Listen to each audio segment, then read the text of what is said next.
Ya hemos estado viendo la historia del Éxodo y este día vamos a continuar en el capítulo 10. Vamos a ver la octava y penúltima plaga este día. Vamos a empezar.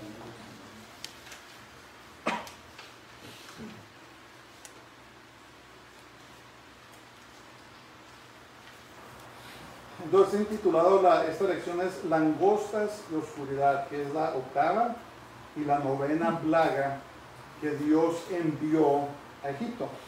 La semana pasada vimos a Dios continuar a mandar juicios sobre los egipcios y los dioses falsos de Egipto. Si se acuerdan, Dios envió una terrible plaga sobre el ganado del campo, ¿verdad? Que solamente afectó a los egipcios, pero no afectó al ganado de los hebreos que vivían en la tierra de Gosén. Subsecuentemente, Dios mandó una plaga de sarpullido con úlceras, eran como llagas que tenían úlceras. ¿Se acuerdan ustedes? Los vagos egipcios no podían estar de pie delante de Moisés y Aarón a causa del dolor y el tormento que había sobre sus cuerpos a causa de esa plaga. Y finalmente vimos cómo Dios hizo caer granizo mezclado con fuego que básicamente arruinó la agricultura de Egipto. Y debemos recalcar que Dios también juzgó a los dioses falsos de Egipto. Acuérdense que estamos en una guerra, ¿verdad? Y la palabra de Dios nos dice que no tenemos lucha contra carne y sangre. Nuestra guerra no es contra los humanos, sino son contra los principados y potestades, contra los gobernadores de las tinieblas de este siglo, contra las huestes malignas en las regiones celestes. Básicamente, Satanás, los ángeles caídos y los demonios. Hay una diferencia entre un ángel caído y un demonio. Los ángeles caídos fueron los ángeles que se rebelaron en contra de Dios y fueron echados del cielo. Los demonios son los espíritus sin cuerpo de los gigantes de Génesis 6. Ustedes se acuerdan, la palabra de Dios dice que los hijos de Dios, los ángeles caídos, entraron en las mujeres, tomaron a mujeres como esposas, y dice la palabra de Dios que tuvieron gigantes y contaminaron tanto a la humanidad que Dios juzgó a la tierra y solamente sobrevivieron 8 personas, que fueron Noé y su familia.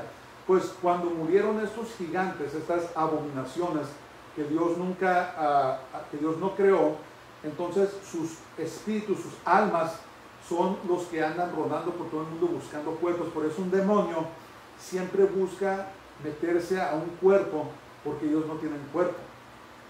Y la palabra de Dios dice que cuando un espíritu malo es echado fuera, dice que anda por lugares secos, ¿verdad?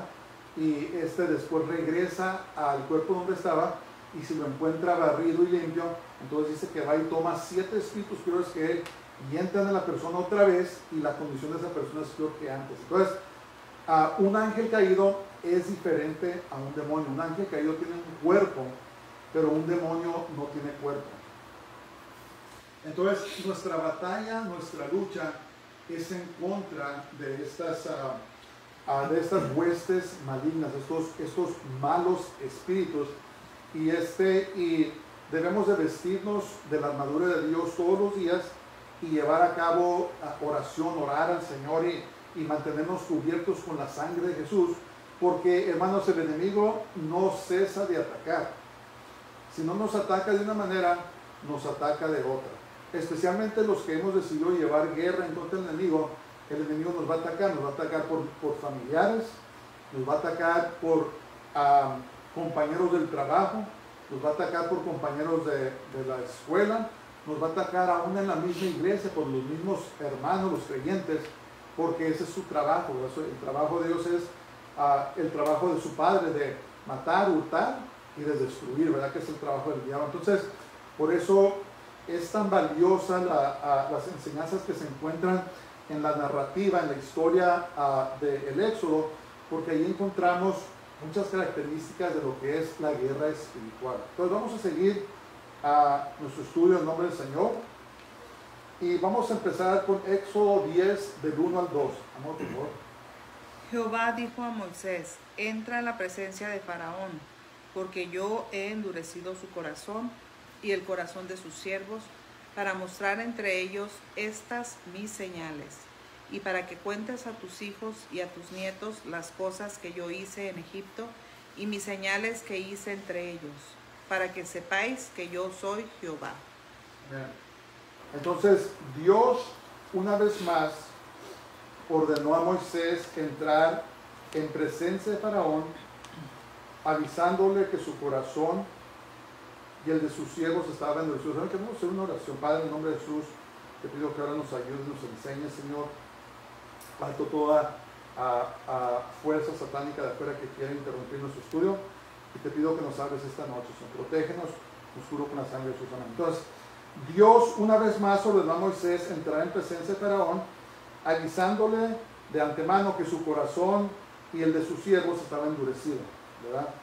Entonces, Dios le encargó a Moisés, esto es muy importante, le encargó a Moisés que contara a sus hijos, después de que han salido, y a sus nietos, las señales que hizo en Egipto. Es muy importante, hermanos. Una de las responsabilidades de los padres creyentes más importantes es de enseñarles la palabra de Dios a nuestros hijos. Vivimos en tiempos donde los padres se preocupan más porque sus hijos sean buenos para los deportes, porque aprendan karate, porque aprendan esto, aprendan lo otro, y descuidan enseñarles la palabra de Dios. Las personas que deben estar más involucradas en enseñar la palabra de Dios a sus hijos son los padres, no son los maestros de escuela dominical, no deben de ser las personas en la iglesia. Eso debe de ser algo para reforzar lo que ya estamos enseñando, pero la responsabilidad, creo yo que la responsabilidad mayor de los padres hacia los hijos es enseñarles la palabra de Dios y dirigirlos a Cristo, dirigir a nuestros hijos a Jesús, ¿verdad? No le dijo Jehová a Moisés, le dijo: Moisés, asegúrate que cuando estés en el desierto les enseñes a tomar la espada y a ser soldados, de hacer esto y lo otro, a hacer negocios. Le dijo: acuérdate, Moisés, de contarle todas las maravillas, todas las señales que yo estoy haciendo a tus hijos y a tus nietos. ¿Por qué? Porque debemos de dirigir a nuestros hijos a enseñarles quién es Dios, ¿verdad? Es nuestra responsabilidad. Muchos padres le han dejado esa responsabilidad a otros. Es más, muchas veces hasta los padres van a la iglesia, solamente mandan a sus hijos, sin saber que la responsabilidad mayor de enseñarle la palabra a nuestros hijos somos nosotros, ¿verdad? Y no tenemos que ser graduados de algún seminario, no tenemos que tener un doctorado en teología, no tenemos que saber el griego y el hebreo original para hacer eso. Simplemente debemos de leer la Biblia y leerla con nuestros hijos, ¿verdad? El Señor se encarga de ayudarnos para enseñar a nuestros hijos, ¿verdad? Entonces, si alguien que es padre me está oyendo, tiene 5 hijos, siéntate con ellos, siéntate con tu cónyuge, especialmente los padres. Ese es nuestro trabajo, de ser los líderes, los sacerdotes de la casa y enseñar la palabra de Dios a nuestros hijos. Siéntate, toma tiempo, apaga la televisión, apaga los juegos, toma un tiempo para que te sientes a orar y a leer la palabra de Dios con tus hijos. Y entre más pequeños están, mucho mejor, porque después hasta ellos mismos te van a recordar: papá, no hemos orado, papá, no hemos leído la Biblia, ¿verdad? Porque en nosotros está inculcarles la palabra de Dios, la enseñanza de Dios y el temor de Dios, el respeto, la reverencia que le debemos a Dios, ¿verdad? Entonces, este mandamiento que Dios le dio a Moisés es de suma importancia, porque cuando los padres son negligentes en no enseñar la palabra de Dios, entonces las generaciones que siguen de ellos se van apartando cada vez más y más y más. Entonces, esa bendición que nosotros tenemos, debemos de pasarla a nuestros hijos y ellos deben de pasarla a sus hijos. Esas son bendiciones generacionales. Así como hay maldiciones generacionales, hay bendiciones generacionales. Y el enseñar la palabra de Dios, el enseñar la bendición de la palabra de Dios, son bendiciones generacionales que van a ser de bendición para nuestros hijos en generaciones venideras, ¿verdad? Lo más importante que debemos darle a nuestros hijos es lo eterno, no lo temporal. Está bien que nuestros hijos estudien, está bien que nuestros hijos sepan hacer cosas, pero lo más importante es que sepan a dónde va a ir su alma eterna, dónde van a pasar la eternidad. ¿Ves? Eso es la diferencia. Claro que hay cosas útiles en esta tierra que tenemos que hacer, trabajar, estudiar y todo lo demás, pero eso no es lo más importante. Lo más importante es nuestra relación con Dios y aprender de su palabra, porque nos estamos preparando para el orden eterno, ¿verdad? Para la eternidad, las cosas que vienen. Dice la palabra de Dios que lo eterno no se ve, que lo que vemos es temporal, pero las cosas invisibles son eternas.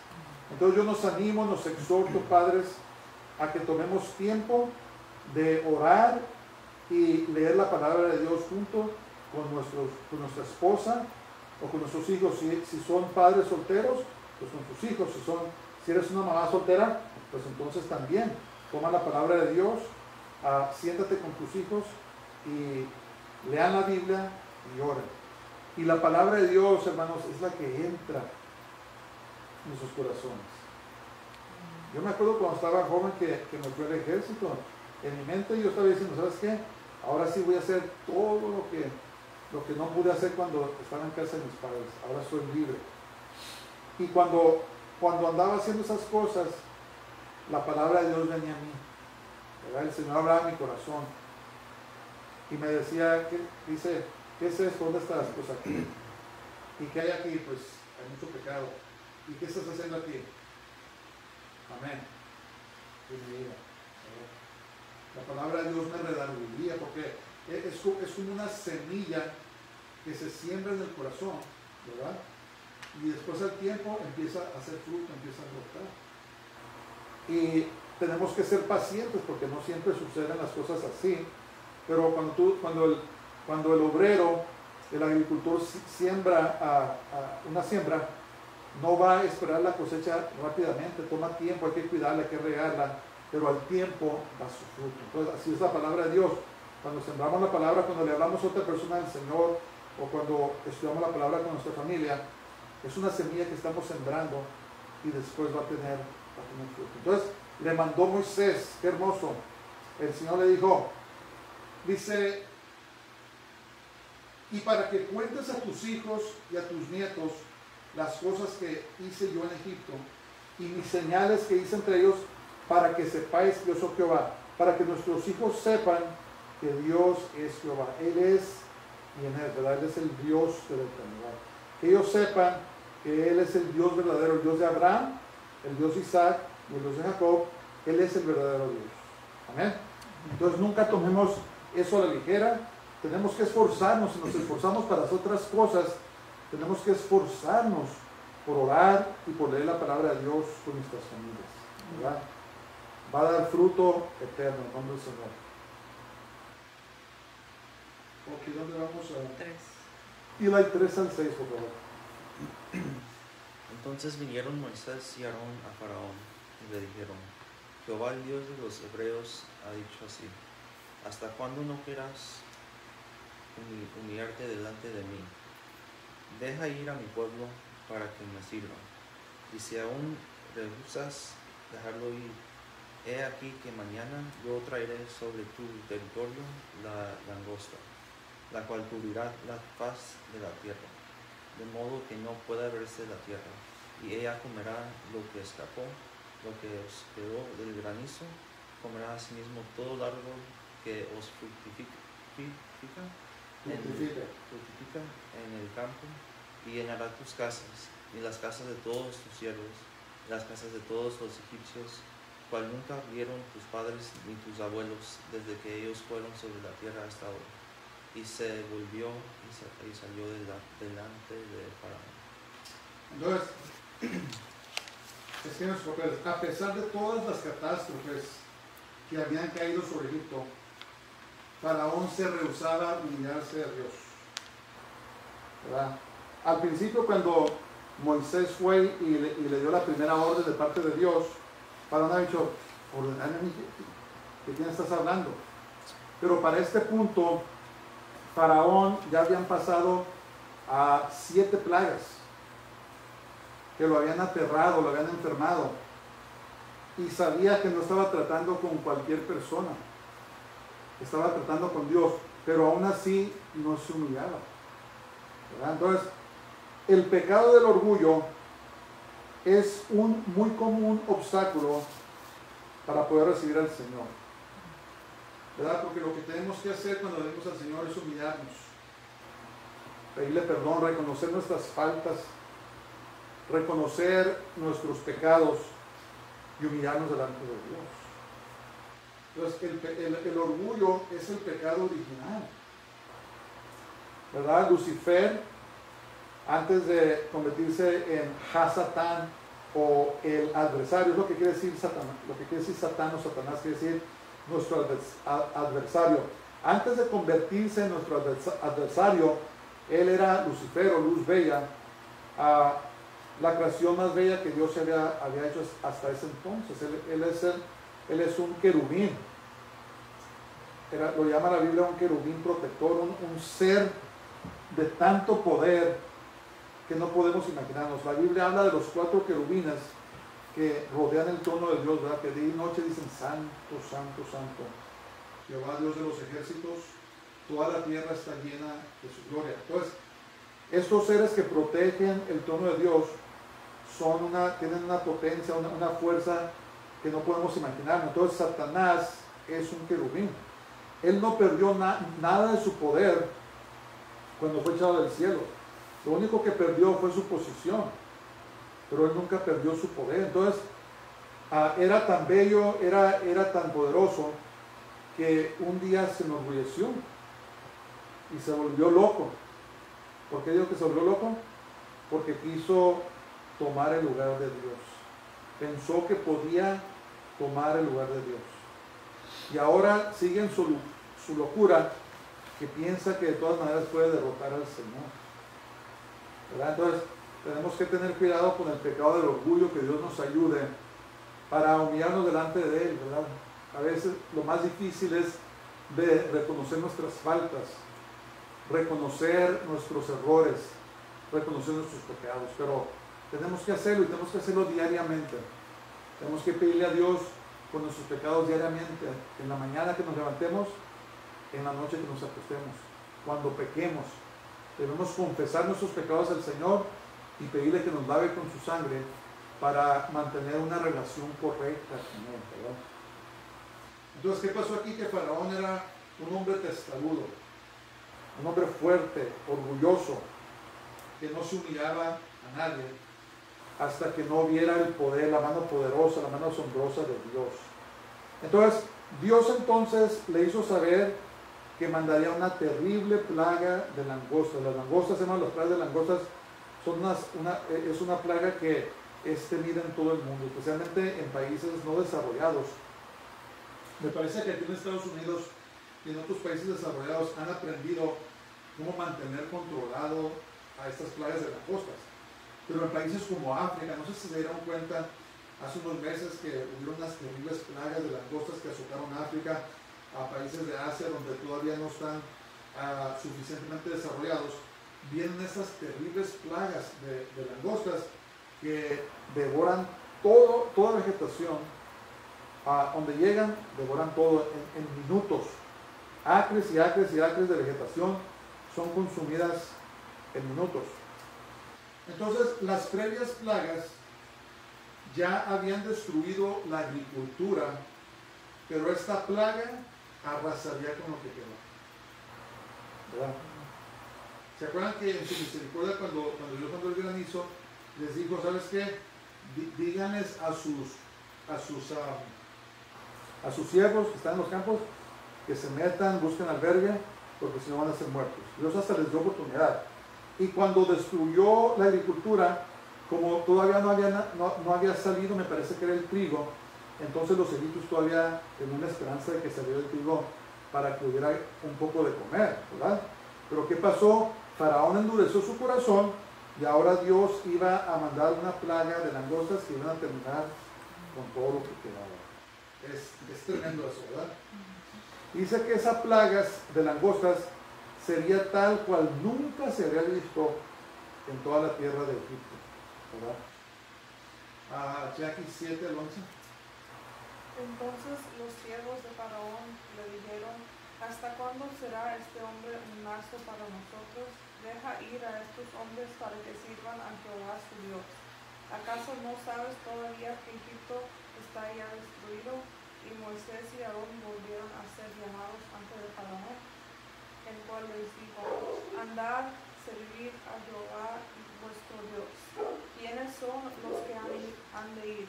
Moisés respondió: Hemos de ir con nuestros niños y con nuestros viejos, con nuestros hijos y con nuestras hijas, con nuestras ovejas y con nuestras vacas hemos de ir, porque es nuestra fiesta solemne para Jehová. Y él les dijo: Así sea Jehová con vosotros, ¿cómo os voy a dejar ir a vosotros y a vuestros niños? Mirad cómo el mar está delante de vuestro rostro. ¿No será así ir ahora vosotros los varones y servir a Jehová? Pues esto es lo que vosotros pedisteis. Y los echaron de la presencia de Faraón. Entonces, ¿qué es los papeles? Los siervos de Faraón sabían que Egipto yacía en ruinas y rogaron a Faraón dejar ir a los hebreos. Dijeron: Señor nuestro, ¿que no se da cuenta usted que Egipto prácticamente ya está destruido? Déjelos ir. Entonces, ¿qué pasó? Faraón quiso hacer un compromiso con ellos. Quiso llegar a un acuerdo con ellos, ¿verdad? Parecía que había accedido para dejarlos ir y mandó a traer a Moisés y Faraón. Pero cuando Faraón se dio cuenta que querían salir con todo su ganado, Faraón se echó para atrás. Y les dijo: no, dice, ¿cómo que se van a ir con los niños y las niñas y el ganado? No, solamente vayan los varones. ¿Por qué? Porque sabía que si dejaban a sus hijos que se van a ir, iban a tener que regresar, ¿verdad? Entonces Faraón no era nada de tonto, pero lo que no entendía es que estaba poniéndose en contra de Dios. Que estaba jugando Faraón no con los hombres, sino con Dios, y esto le salió muy caro. Entonces, nosotros nunca debemos de jugar con Dios, hermanos, porque nos puede salir muy caro. La palabra de Dios dice que con el misericordioso Dios se porta misericordioso. Con el recto, con el justo, Dios se porta rectamente. Pero con los impíos, Él se porta como, ¿cómo se dice? ¿Cómo se podría decir? Se comporta con sagacidad, ¿verdad? Si nosotros pensamos que somos muy sagaces, somos muy listos, pues Dios es más listo, es más sagaz.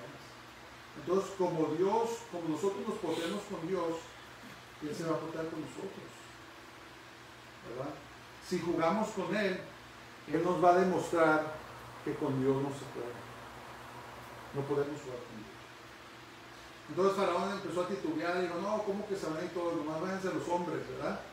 Y empezó a tratar de hacer un compromiso con Dios y fue rechazado. Moisés lo rechazó y Dios lo rechazó. Y dijo: pues, ok, está bien. Daniel número 12. Wow. Entonces Jehová dijo a Moisés: extiende tu mano sobre la tierra de Egipto para que oiga la huesta, a fin de que suba sobre el país de Egipto y consuma todo lo que el granizo dejó. Entonces es interesante que ahora Dios no le dijo a Moisés que levantara su vara, sino que levantara su mano. ¿verdad? Entonces escriban sus papeles. Oh, perdón. Voy a seguir leyendo del 13 a 15. Dice: y extendió Moisés su vara sobre la tierra de Egipto, y Jehová trajo un viento oriental sobre el país todo aquel día y toda aquella noche. Y al venir la mañana, el viento oriental trajo la langosta, y subió la langosta sobre toda la tierra de Egipto, y se asentó en todo el país de Egipto en tan gran cantidad como no la hubo antes ni la habrá después.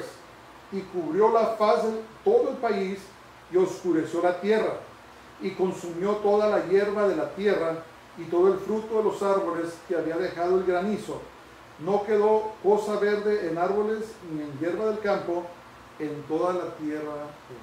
Una nota interesante, las langostas viven en el desierto. Y llega el momento en que hay un cambio químico en ellos y se empiezan a juntar, ¿verdad? Generalmente andan en grupos pequeños o solos, pero algo, un químico los causa que cambien, hasta cambian de color y se empiezan a juntar en grupos. Y luego son los aires las que los llevan a través de donde van para consumir todo. Yo casi estoy convencido que es Dios el que ordena estas plagas cuando trae juicio sobre las naciones. Entonces dice que vino un viento del este, ¿verdad? Al este de Egipto se encuentra en la península de Arabia, que es un desierto, y no cabe duda que de allí es donde vinieron estas langostas. Entonces, ya escribieron sus papeles. Moisés obedeció la orden de Jehová y comenzó a soplar un viento del este todo el día y toda la noche.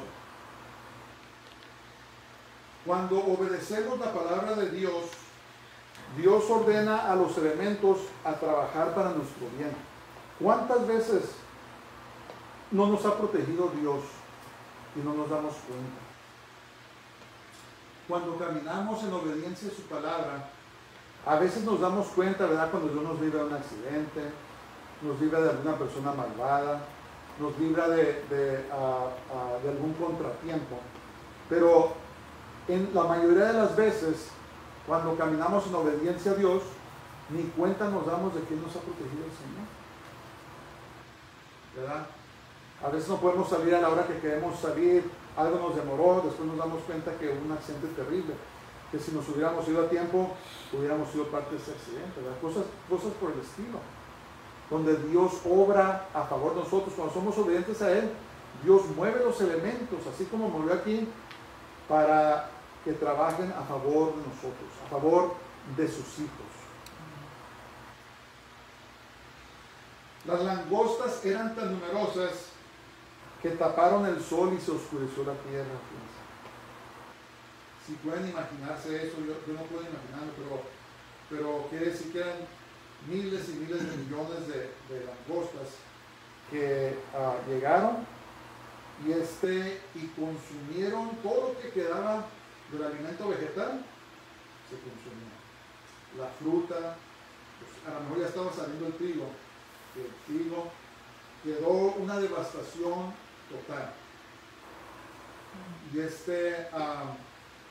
pero en Gosen, en la tierra de los hebreos, no llegó ninguna langosta. Los hebreos tenían que comer, tenían agua, tenían alimento, tenían agricultura, tenían ganado, porque no les llegaron las plagas a ellos. Entonces, el dios egipcio que Dios usó aquí, lo llamaban Senehem. Y Senehem tenía cabeza de langosta. Qué interesante eso, ¿verdad? Dios juzgó a los dioses con las plagas de los que supuestamente ellos protegían. Y Senehem supuestamente era el dios que protegía de las langostas y de toda plaga. Pues ¿qué estaba diciendo Dios? Mira, yo soy el que protejo. Yo soy el que bendice, yo soy el que produzco abundancia y también soy el que permito la destrucción. Es lo que Dios estaba diciendo a este Dios falso. Y les estaba demostrando a los egipcios que los dioses de ellos, los dioses falsos, eran inferiores a él. Le estábamos demostrando a Faraón, al orgulloso, al testarudo, de que él es Dios. Él es Dios. Ok, vamos ahora al 16 al 20. Entonces Faraón se apresuró a llamar a Moisés y a Aarón y dijo: He pecado contra Jehová vuestro Dios y contra vosotros. Mas os ruego ahora que perdonéis mi pecado solamente esta vez, y que oréis a Jehová vuestro Dios que quite de mí al menos esta plaga mortal. Y salió Moisés de delante de Faraón y oró a Jehová. Entonces Jehová trajo un fortísimo viento occidental y quitó la langosta y la arrojó en el mar rojo. Ni una langosta quedó en todo el país de Egipto. Pero Jehová endureció el corazón de Faraón y no dejó ir a los hijos de Israel. Entonces, una vez más, Faraón estaba asustado y humillado y mandó a llamar a Moisés. Interesantemente, Faraón reconoció que había pecado contra Dios y contra sus siervos. Faraón reconoció que había pecado en contra de Dios y en contra de sus siervos. Qué interesante eso, ¿no? Casi parece como que se había convertido, pero no. Faraón es un excelente ejemplo de un hombre que siente remordimiento, pero no llega al verdadero arrepentimiento, ¿verdad? Hay veces que muchas personas pecan contra Dios y empiezan a sufrir las consecuencias de su pecado y hasta van a la iglesia y lloran en el altar y lloran, y cuando Dios les hace libres, les trae relevo, se regresan a las cosas que hacen. Entonces, eso no es arrepentimiento, eso se llama remordimiento, pero es temporal. El verdadero arrepentimiento es cuando una persona reconoce que lo que está haciendo está mal y da una vuelta totalmente opuesta y deja de pecar, deja de hacer lo que estaba haciendo y camina en una dirección diferente. Eso es el verdadero arrepentimiento. Entonces lo que estaba haciendo aquí Faraón era remordimiento, ¿verdad? Porque le dolía todo lo que le estaba pasando. Y tenía la audacia de pedirle a Moisés que orara por él. Entonces, ¿qué pasa aquí? El Espíritu Santo redarguye nuestros corazones sobre el pecado, de modo que nos quedamos sin excusa. Porque Faraón reconoció, dice: he pecado contra Dios y contra ti, Moisés y Aarón. Entonces, ¿qué pasa? El Espíritu Santo nos redarguye y quedamos sin excusa.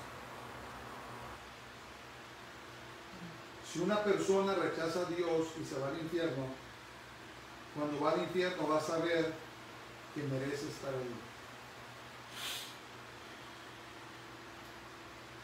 No hay ninguna persona que esté en el infierno que no sabe que merecen estar ahí, porque Dios es justo, pero es misericordioso. Por eso, mientras tenemos vida, debemos de darle nuestras vidas, ¿verdad? Y si nosotros le entregamos nuestra vida al Señor, Él nos va a cuidar, Él se va a encargar de que nosotros lleguemos hasta aquí. Pero ¿qué tenemos que hacer? Tenemos que arrepentirnos genuinamente, decidir dejar el mundo, dejar el pecado y caminar en una dirección totalmente diferente, humillándonos a Dios. Pero Faraón no hizo eso. Le pidió a Moisés: por favor, ora por mí. ¿Y qué pasó? Moisés, siendo ya un hombre manso y humilde, volvió a orar para que Dios quitara la plaga de langostas. Vamos a decir: ok, Faraón, está bien, yo oro por ti. ¿Y qué pasó? Oró por él, ¿verdad? Y Dios causó un fuerte viento del oeste que no dejó ninguna traza de langostas. Entonces, había soplado del este, ahora sopló del oeste y se llevó todas las langostas. Dice que las echó al mar rojo. Se ahogaron, ¿verdad? Tal vez era una señal de lo que le iba a pasar a Faraón. Y no quedó ningún, fíjense eso, ¿se acuerdan de la plaga de los piojos? Dios los echó para afuera, no quedó ni un piojo. Cuando se deshizo ahora de las langostas, no quedó ninguna langosta. ¿Pero qué pasó? Se fueron las langostas, se endureció el corazón de Faraón y no los dejó ir. Dios ya lo estaba preparando, ¿verdad? Entonces, esta plaga de las langostas era la octava plaga. Ok, ¿quién sigue? 20 al 23. Pero Jehová endureció el corazón de Faraón, y éste no dejó ir a los hijos de Israel. Jehová dijo a Moisés: extiende tu mano hacia el cielo, para que haya tinieblas sobre la tierra de Egipto, tanto que cualquiera las palpe. Y extendió Moisés su mano hacia el cielo, y hubo densa tinieblas sobre toda la tierra de Egipto por 3 días. Ninguno vio a su prójimo, ni nadie se levantó de su lugar en 3 días. Mas todos los hijos de Israel tenían luz en sus habitaciones. Muy interesante eso, ¿eh? Entonces, escriben sus papeles. Una vez más, Dios envió una plaga sin que Moisés se enfrentara a Faraón. Había pasado una vez más, no me acuerdo si era la segunda o tercera plaga. Pero esta vez mandó tinieblas, oscuridad. Y era una oscuridad tan densa que dice que se podía sentir, se podía palpar, ¿verdad? Lo más cercano que yo he experimentado eso, cuando yo era un niño, como de 8 o 9 años, no me recuerdo, mi papá me llevó a una sierra en México, en donde no había electricidad, no había ni agua de, ¿cómo se llama?, de llave, no habían pipas, no había electricidad. Y pues obviamente yo no estaba acostumbrado a eso, porque yo fui criado en la ciudad. Y me recuerdo cuando llegó la noche, que apagaron, usaban ese tipo de lámparas, ¿verdad? De aceite. De aceite. Usaban lámparas de aceite. Y cuando apagaron las lámparas, nos acostamos, estaba completamente oscuro, no había luna esa noche. Yo creo que era luna nueva, porque estaba completamente oscuro, no se podía ver absolutamente nada, no podía ver nada. Y me acuerdo que era como que de veras se podía tocar esa oscuridad, esas tinieblas. Eso es lo más cercano que yo puedo relacionarlo. Pero estaba tan oscuro que dice la palabra de Dios que se podía tocar, se podía palpar esa oscuridad. Fue terrible. Y duró por 3 días. Jesús duró en la tumba por 3 días. Entonces nadie pudo salir ni entrar por 3 días. Entonces, sin duda, hermanos, a estas alturas, muchas personas deben de haber muerto de hambre. Porque el abastecimiento de comida había sido dañado. Del ganado, de la agricultura, la vegetación, había sido dañado. Y ustedes saben que los que siempre sufren más son los pobres. Entonces no cabe duda que a estas alturas, y ahora con oscuridad y sin poder salir a buscar alimento, no cabe duda que muchas personas debieron haber empezado a morir de hambre. La Biblia no dice eso, pero podemos especular por todas las plagas que habían pasado y por el hecho de que ahora ni siquiera podían salir a buscar alimento porque era demasiado oscuro. Pero dice la palabra de Dios que había luz en las habitaciones de los hebreos. Y así Dios va a cuidar de nosotros, hermanos. No se asusten con todas las cosas que están pasando, que estamos oyendo, que estamos viendo. Pongamos nuestra confianza en el Dios de Moisés, en el Dios de Aarón. Es el mismo Dios que servimos. Y Él nos va a cuidar. Pero tenemos que arreglar nuestras vidas con Dios. Tenemos que caminar en rectitud delante de Él, en santidad. Y Dios nos va a guardar, Él nos va a proteger.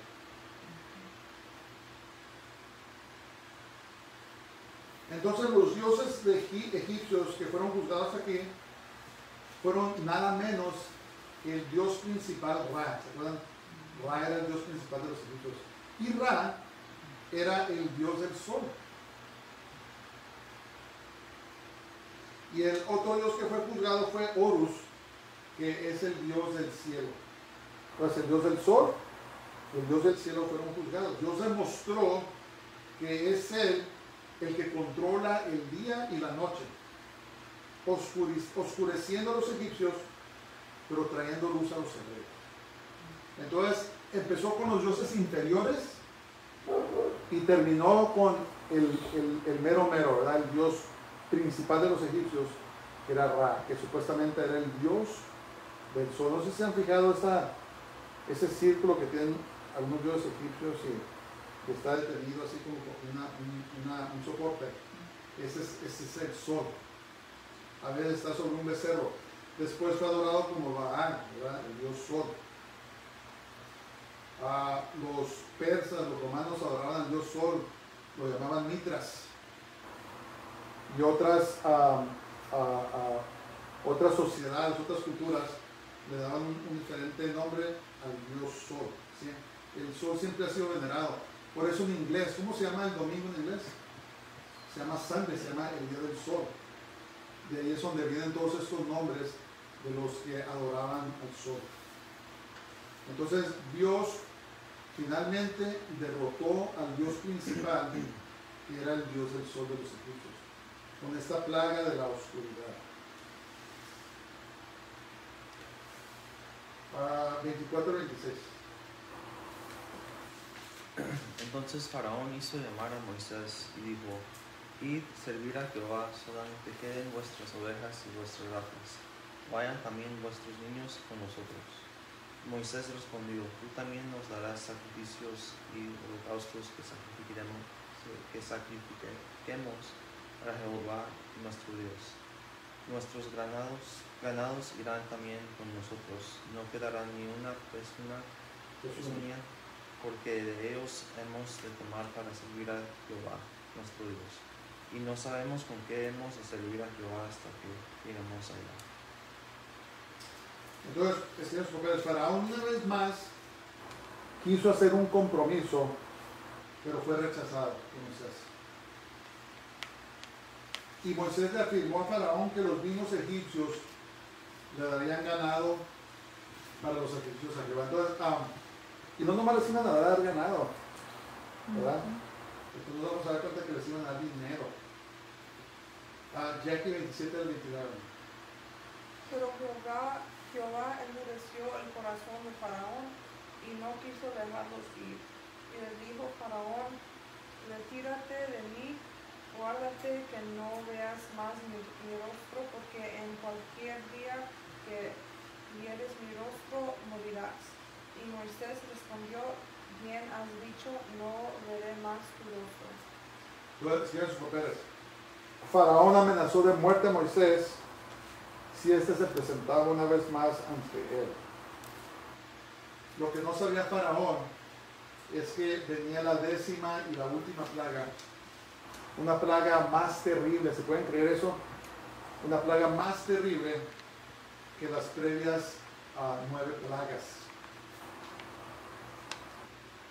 Y con esta última plaga causaría la libertad de Israel y finalizaría sus juicios sobre los dioses falsos de Egipto. Entonces, el trato de Moisés con Faraón se había terminado. Ya Dios le habló 10 veces o 8 si quieren verlo así, pero Faraón no hizo caso. Entonces ahora Faraón lo despidió de su presencia, ya no lo quería ver. Moisés dijo: sí, está bien, bien has dicho, ya no te voy a volver a ver. Pero lo que no comprendía Faraón es que ahora venía una terrible plaga que vamos a ver la próxima vez que nos juntemos, y vamos a ver la mano asombrosa de Dios que se va a levantar en contra de la tierra de Egipto, donde también se iba a vengar por todos los niños que mató Faraón. ¿Se acuerdan que les ordenó a los egipcios que los echaran al río Nilo, a los varones? Y pues no le esperaban cosas buenas ni a Faraón ni a Egipto. Pero eso es lo que se requiere, hermanos, es mirar la demostración del poder de Dios para que esos hombres fuertes, testarudos que trabajan en nuestras vidas salgan para afuera. Se lleva ayuno, se lleva oración, se lleva contienda. Pero si nos sujetamos a Dios, dice la palabra de Dios: someteos pues a Dios, resistid al diablo y de vosotros cuidará. Si no nos sometemos a Dios, si no andamos conforme a su palabra, el diablo no nos va a hacer caso. ¿Verdad? Tenemos que someternos a Dios y a su palabra. Y tenemos la victoria del Señor. Estos días, aunque en estos días están pasando cosas muy severas, muy fuertes, también yo creo que vamos a ver la gloria de Dios. Vamos a ver a Dios obrar asombrosamente a nuestro favor. Pero no debemos de perder la fe, hermanos. Mantengámonos en nuestra fe. Agarrémonos de la mano de Dios. No lo soltemos. Pase lo que pase. Pasemos las pruebas que pasemos. Los desánimos, las preocupaciones, las ansiedades, todo lo que pasamos en esta vida. Que nos mantengamos firmes y agarrados de la mano de Dios. Padre, te damos gracias este día, gracias por tu palabra, gracias porque nos animas por medio de ella. Señor, sosténnos con tu Espíritu Santo, te lo pedimos. Ayúdanos a no darnos por vencidos, sino a ser fuertes en ti, en el poder de tu fortaleza. Todo aquel que está luchando, Señor, que está batallando, yo los presento delante de ti, te pido por ellos. Ayudes a mis hermanos a seguir adelante, que no se desanimen, Señor, pero seguir confiando en ti y en tu palabra, Señor. Te damos gracias a ti, lo pedimos todo, creemos todo, en el nombre de Jesús, nuestro Mesías, en el nombre de Yeshua HaMashiach. Dios les bendiga a todos, pasen muy buenas noches y shalom.